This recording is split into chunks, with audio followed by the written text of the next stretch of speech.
السلام عليكم ورحمة الله وبركاته. بسم الله الرحمن الرحيم. نحمده ونصلي على رسوله الكريم. اما بعد. حضرت عائشہ رضی اللہ عنہا فرماتی ہیں کہ میرے باپ حضرت ابو بکر صدیق رضی اللہ عنہ نے 500 احادیث کا ایک ذخیرہ جمع کیا تھا.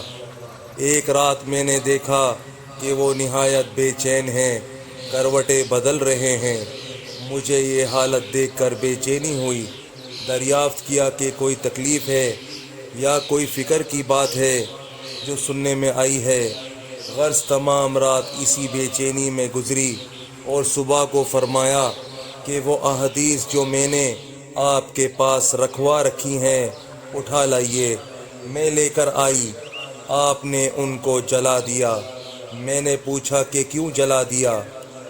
ارشاد فرمایا کہ مجھے اندیشہ ہوا کہ کہیں ایسا نہ ہو میں مر جاؤں اور یہ میرے پاس ہوں.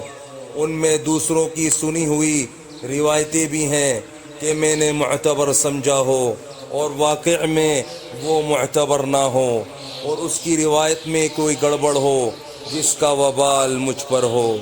حضرت ابو بکر صدیق رضی اللہ عنہ کا یہ تو علمی کمال اور شغف تھا کہ انہوں نے 500 احادیث کا ایک رسالہ جمع کیا اور اس کے بعد اس کو جلا دینا یہ کمال احتیاط تھا. اکابر صحابہ رضی اللہ عنہم کا حدیث کے بارے میں احتیاط کا یہی حال تھا.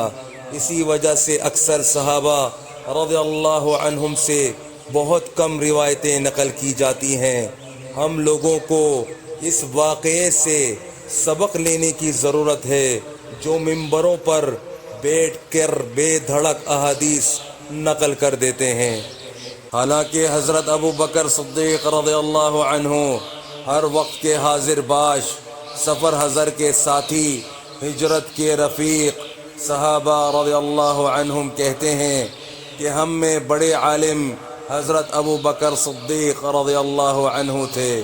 حضرت عمر رضی اللہ عنہ فرماتے ہیں کہ حضور صلی اللہ علیہ وسلم کے وصال کے بعد جب بیعت کا قصہ پیش آیا اور حضرت ابو بکر صدیق رضی اللہ عنہ نے تقریر فرمائی تو کوئی آیت اور کوئی حدیث ایسی نہیں چھوڑی جس میں انصار کی فضیلت آئی ہو اور حضرت ابو بکر صدیق نے اپنی تقریر میں نافرمانی ہو.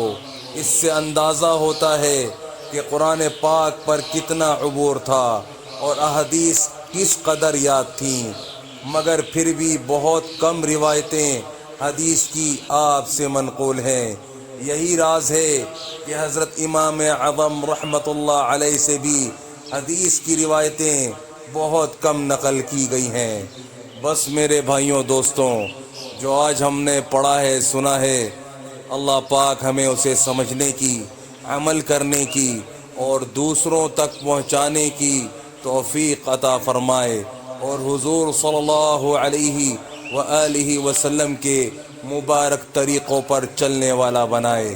السلام علیکم ورحمۃ اللہ وبرکاتہ.